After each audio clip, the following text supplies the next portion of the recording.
Welcome back to another technical deep dive here in the debug zone. Today we're tackling a big question and breaking it down with insights from other users. Hopefully this clears up some misconceptions and helps you get the answer you need. So buckle up, stay a little curious, and let's jump right in.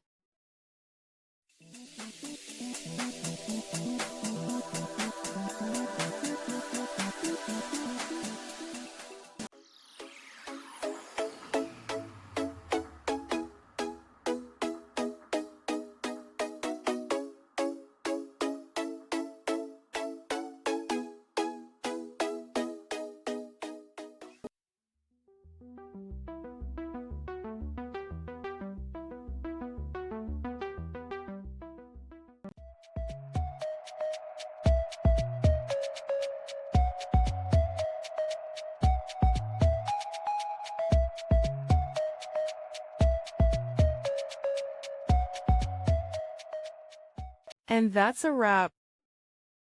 I hope you found the answer you were looking for. If you did, take a second to hit that subscribe button. It really helps out.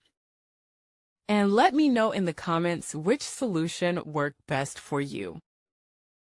See you next time in the debug zone.